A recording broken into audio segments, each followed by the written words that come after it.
Pozdrav svima i dobrodošli na kanal Sve za fudbal. U noći sa srijede na četvrtak 2. jula u 2 sata noći SAD, Bosna i Hercegovina, reprezentacija Bosne i Hercegovine će igrati najbitniju utakmicu u svojoj historiji. Slijedi dakle 16. finala, kakav san, kakvo ludilo, iako su mnogi omaložavali taj uspjeh protiv Katara, nije bilo lako doći do te pobjede i doći do 16. finala, historijski trenutak, historijski uspjeh, a mi ćemo u ovom videu vidjeti da li možemo poremetiti planove Amerikanaca, jer oni očigledno se već vidi u osmini finala i planiraju da ovo bude lagana pobjeda za njihov tim. Naravno, oni su favoriti, to sa razlogom, ali itekako imamo razloga da i mi vjerujemo u svoj tim i u svoju reprezentaciju. Što se tiče samih timova, nema najavljenih povreda niti suspenzija. Pulisic je se vratio što se tiče Amerike i to u punoj formi, dok je naš Muharemović se vratio od suspenzije i bit će spreman za tu utakmicu. Nemamo nikakve informacije što se tiče Amara Dedića, nadamo se da će biti spreman jer je itekako bitan za naš tim, ali po nezvaničnim informacijama Amar Dedić bi itekako trebao biti spreman i započeti ovu utakmicu.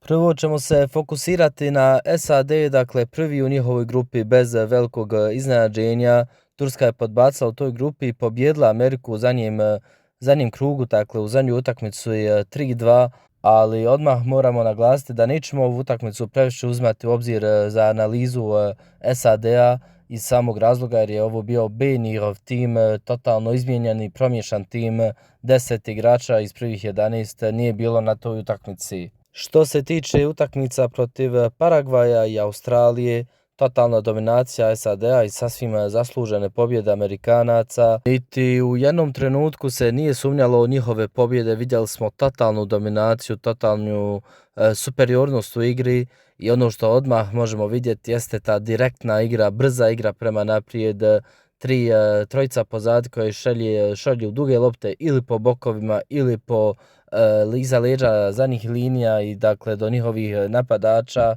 Kao što vidite, vrlo brzi napadači, vrlo brza krila, igrači koji su vrlo pokretljivi, koji mogu veliku štetu napraviti protivničkom bloku kada je dosta visok.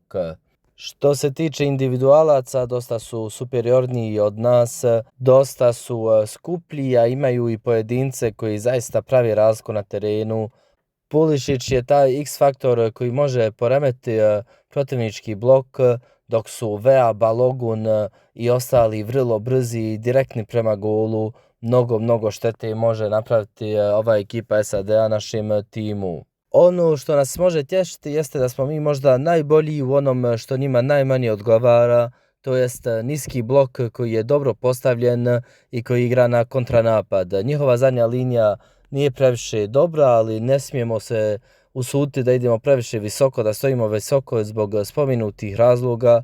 Previše su jaki u tim dugim loptama i brzim kontrama. Da bi se mi usudili stajati visoko na terenu, morat ćemo stajati nisko kao protiv Kanade i čekati svoju priliku iz kontranapada. Ono što mora praviti razliku jeste tehnika i preciznost naših kontranapada. Imat ćemo priliku za kontranapada, ali ne moramo ih iskoristiti na najbolji način, nema prostora za greške, morat ćemo izboriti ako i kako moguće koji korner, jer nam je tu možda glavna snaga protiv ove Amerike.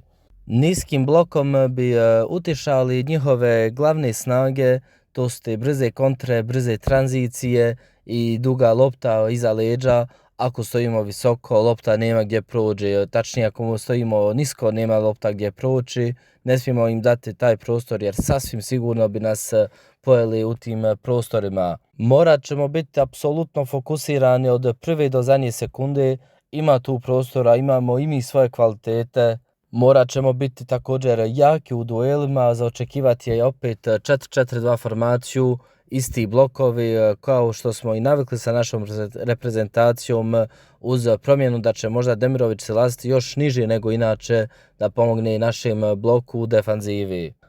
Koji je vaš komentar? Da li možemo poremetiti američke planove ili su oni u pravu i prolaze lagano ovu utakmicu? Ostavite svoj komentar, a mi se vidimo uskoro. Hvala vam.